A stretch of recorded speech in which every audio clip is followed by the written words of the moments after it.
Buenas tardes, mi nombre es César Berrío. A continuación vengo a exponer mi último trabajo sobre la asignatura Herramientas para el diálogo interreligioso e intercultural sobre la especialización en diálogo interreligioso y cultural. Este trabajo es nombrado Entorno personal y aprendizaje, en el cual recojo de manera de síntesis cada una de las experiencias vividas no solamente en el proceso de la especialización, sino también sobre los procesos de aprendizaje desarrollados a partir de las diferentes lecturas que se me propusieron. Así que voy a disponer a iniciar. Vamos a hablar un poco sobre la investigación descriptiva en un grupo social. Cabe resaltarle que para poder hablar de un método descriptivo hay que tener muy presente que hay que identificar todo lo que es del ser de ese grupo, tener en cuenta sus características y por último, todo eso se da por medio de un aprendizaje totalmente empírico. Para ello hay que tener presente que, por ejemplo, en el proceso que realicé sobre mi especialización, cada uno de estos métodos fue algo totalmente favorable en el cual pude desarrollar cada una de las diferentes competencias y tener presente las maneras en cómo algunos autores proponen y expresan en qué consiste un método totalmente descriptivo. Por ejemplo, si nombramos a Sabino en 1992, él habla que hay que descubrir las características. Cuando él habla que hay que descubrir las características, es lo que nos invita, hay que tener presente lo que es el fenómeno social, la esencia, la descripción homogénea de cada uno de los individuos y de esta manera poder realizar un método de aprendizaje sobre un grupo determinado que voy a realizar, mi investigación. ¿Para qué eso? Para poder tener los resultados favorables. En este caso, como va a ser un método totalmente empírico, hay que tener muy presente que tenemos que analizar el medio donde estamos, el contexto, saber en qué se desarrolla su origen, su organización, su actividad y ante todo, eso me permite a mí llevar un análisis profundo de cada una de las diferentes formas o maneras en cómo voy a llevar ese momento de descripción en ese grupo. Seguidamente, tengo que tener presente lo que es la investigación etnográfica e histórica. Por ejemplo, si voy a tener presente una investigación etnográfica, por ejemplo, en mi lugar de residencia, que es San Vicente del Caguán, en el Caquetá, voy a ver cómo es la convivencia de los grupos indígenas que viven acá, por ejemplo, el grupo Coreguaje. Tengo que darme cuenta cómo yo tengo que aprender a convivir con esa comunidad, cómo tengo que ver ese método de estudio, tengo que determinar el objeto ontológico por el cual yo me voy a ir a enfocar para saber. Para eso yo tengo que entender, comprender y describir el grupo como tal en todo su sistema. Esto me apoya también a partir de la historia. Si yo tengo en cuenta las bases históricas en el cual se ha desarrollado este grupo coreguaje, por ejemplo en la localidad de San Vicente del Caguán, voy a poder determinar cada uno de sus factores y eso me va a permitir tener un hilo conductor. Sobre ese hilo conductor yo puedo hacer mi proceso de investigación sobre esta comunidad y de esta forma ya yo puedo determinar cuáles son las características que las va a diferenciar sobre los demás. De igual manera, ya pasando un poco hacia un proceso no investigativo, sino que ya metiéndonos a algo más profundo, por ejemplo, en los temas de interreligión e intercultural, de lo que he aprendido en la especialización y aún más por esta última asignatura, herramientas para el trabajo intercultural e interreligioso, lo que me permite es identificar cada una de las características que conforma un grupo religioso, sea credo, sea una comunidad de fe, o una iglesia en particular. En este caso, yo lo que tengo que tener muy presente es que para poder determinar un diálogo, sea en el ámbito religioso, en el ámbito intercultural, tengo que aprender a ver al otro tal y cal como es. ¿Eso qué me quiere decir? Que yo no puedo pasar por encima de las demás personas para poner mis creencias o mis posturas sobre las demás. No. Para eso yo tengo que aprender a respetar a las personas, su identidad y ante todo salvaguardar su identidad como ser humano, ya que eso es lo más importante. Y a partir de ello es que ya yo me puedo dar cuenta, puedo determinar y puedo establecer cuáles son cada una de sus características, cómo es su estilo de vida y ante todo poder tener una relación no solamente desde el plano interpersonal, sino también pasar un poco más allá y profundizar lo que va a ser esa cercanía. Por lo tanto, para poder también tener presente cada una de estas acciones, hoy en día se propone que en el diálogo interreligioso e intercultural sea totalmente ameno, sea inclusivo y ante todo promueve lo que es la igualdad de género, la igualdad de pensamiento, de ideas y ante todo de que yo no tenga que menospreciar a las demás culturas o a las demás religiones porque tienen algo totalmente desconocido o que simplemente yo lo considero como algo no totalmente agradable o ameno o simplemente que veo que no hace parte de pronto de una espiritualidad. No, por el contrario, lo que me permite es aprender a ver cómo es el comportamiento de los demás y sobre ello ya yo puedo establecer unos propósitos claros de cuál es mi intención realmente al fomentar un proceso interreligioso e intercultural.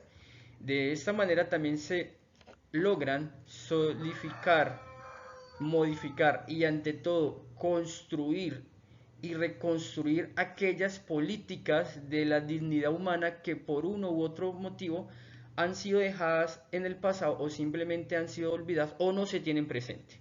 Sobre este propósito hay que tener en cuenta de que yo no puedo hablar de la discriminación, yo no puedo hablar de grupos o crear formas radicales de pensamiento, tampoco puedo crear iniciativas o discursos de odio, sino que por el contrario tengo que crear, fomentar y ante todo incentivar lo que va a ser el bien común, la protección social, la igualdad y las oportunidades para todos. ¿Para qué? Para que las sociedades sean más justas, más participativas y ante todo más inclusivas. Y esto me permite adoptar y garantizar todas las políticas y prácticas de inclusión social. Sobre este mismo hilo conductor, cuando seguimos hablando del diálogo interreligioso, intercultural como proyección social, por ejemplo, tenemos una imagen de San Juan Bosco de cómo él ayudaba a los niños, ¿no? De esa manera tomamos el ejemplo de la Iglesia Católica de cómo por diferentes modos cada uno de sus miembros han promovido la ayuda hacia los demás desfavorecidos. En este caso encontramos la pastoral social. Acá en San Vicente del Caguán, por ejemplo, vemos como la Iglesia Alianza Cristiana, el Movimiento Misionero Mundial y la Iglesia Central de los Pentecostales también tienen unas políticas de ayuda social que son impulsadas por laicos provenientes de la Iglesia Catedral Nuestra Señora de las Mercedes y como los padres de las diferentes parroquias de aquí el municipio también se han unido en esta voz y en este eco de iniciativa social de ayuda al más desfavorecido. ¿Qué han promovido o qué están haciendo? Principalmente los grupos juveniles de las diferentes iglesias cristianas no católicas y algunos grupos juveniles de las parroquias se han vinculado a los muchachos para crear de cierta medida una ayudatón, como ellos lo han denominado. ¿Y qué consiste esta ayudatón? Consiste en crear unos pequeños fondos, recolectar algunos insumos y podérselos dar a las personas más necesitadas. Entonces, desde esa perspectiva miramos cómo una filosofía de pensamiento no va a dejar de que esto se dañe o que simplemente vaya a poner por encima mis creencias. No, por el contrario, se está creando una filosofía, un pensamiento totalmente unificado donde cada una de las denominaciones religiosas van a ayudarse de forma mancomunada y ante todo a establecer esos lazos de confianza por medio del ecumenismo que se está comenzando a fomentar apenas en esta diócesis. Y de esa manera los jóvenes nos están dando un claro ejemplo de que sí podemos vivir en comunión, de que sí podemos ayudarnos sin tener presente cada uno de nuestros credos religiosos. Esto me ayuda a tener algo que va a ser la promoción o para la promoción del diálogo interreligioso. En este caso acá en San Vicente del Caguán lo vemos desde una perspectiva del ecumenismo. Entonces, pero hablando un poco más allá del marco nacional, miramos como por medio del Ministerio del Interior acá en Colombia se han construido políticas de confianza para que los diferentes credos y movimientos religiosos busquen una armonía entre todos. Al fin y al cabo, cada uno de nosotros, independientemente de nuestra fe que profesemos, de cómo nosotros creemos o adoramos en un Dios, buscamos siempre el mismo horizonte, el mismo camino que es ayudar a los demás, buscar nuestra salvación, pero ante todo manifestar ese amor por ese Dios, por esa deidad en el cual nosotros creemos firmemente y damos testimonio de vida. Por lo tanto, acá en Colombia, por los diferentes decretos por los artículos que encontramos en nuestra Constitución que ampara lo que hace la libertad de pensamiento, libertad de religión, libertad de culto, etcétera, etcétera, etcétera, se busca una integridad en los diferentes credos religiosos. ¿Para qué? Para generar una empatía, generar un cercamiento y ante todo quitar de un lado aquellas malas acciones o asperezas que hayan poder generarse o se hayan generado el transcurso de la historia acá en nuestro país por simplemente malos entendidos o por querer yo imponer mi fe sobre las creencias de los demás. Entonces, es por eso que la promoción de un diálogo interreligioso es de la promoción para una promoción pacífica, en paz, encaminada hacia el bien común y ante todo que fomente ese espíritu de solidaridad y de hermandad entre todos. Vemos, por ejemplo, cómo en el marco conceptual para el diálogo interreligioso e intercultural, miramos cómo la Asamblea o el Pacto de San José ha promovido a nivel internacional unos diferentes estatutos, decretos, en el cual se va a regular lo que va a ser la actividad religiosa en los diferentes países.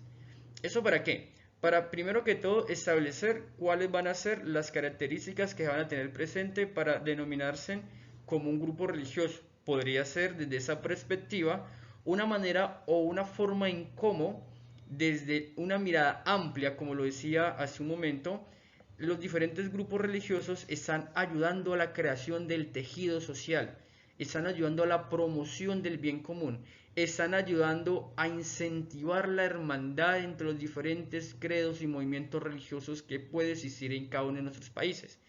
¿Esto para qué? Para que todos podamos entender, reconocer y acercarnos a los demás sin necesidad de discriminarlos, ni mucho menos de pasar por encima de ellos, sino por el contrario, cada uno de nosotros somos libres de querer vivir nuestra fe de alguna manera. Por eso en la Constitución colombiana, en los artículos 18, nos habla de cómo nosotros podemos hablar de esa libertad. Encontramos en el artículo 67, 68. Vamos a ver, por ejemplo, en la Ley 30 de 1992, cómo en la educación superior se habla de temas religiosos y de amplia abertura. Podemos ver en la Ley 115 de 1994 cómo la educación básica y media acá en Colombia también se le permite tener esa cruce de ideas en términos religiosos y ante todo con las nuevas políticas del 2018 acá implementadas en Colombia sobre la política pública integral de libertad religiosa y de cultos, nos habla simplemente de que todo esto es posible cuando se vive en paz y cuando aprendemos a respetar a los demás sobre nuestras creencias. Entonces, hay que tener muy presente que la entidad religiosa, movimientos religiosos, pluralidad religiosa, hechos religiosos, como lo queramos nombrar, a partir de una cultura religiosa, nos va a ayudar a crecer y a incentivar a los demás a vivir en paz. De cierto modo, lo que he aprendido en esta especialización de diálogo interreligioso e intercultural, especialmente en esta última asignatura llamada Herramientas para el diálogo interreligioso e intercultural, me permite entender a los demás, buscar todos los mecanismos necesarios desde el marco legal, desde el marco pedagógico, social, cultural, antropológico, teológico, etcétera, aprender a convivir con las demás personas. No hay necesidad de ir por encima de los otros, pasando por encima de ellos ni haciéndolos sentir mal. Por el contrario, esa especialización me ayuda a entender y comprender que cada uno de nosotros, aunque pensemos y profesemos nuestra fe de forma diferente, somos hijos de Dios, somos sus hijos amados y por lo tanto Él nos ama independientemente a cada uno de nosotros, como seamos o como querramos ser más adelante.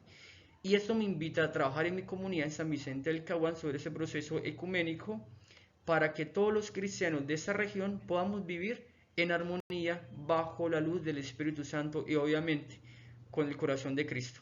Muchas gracias.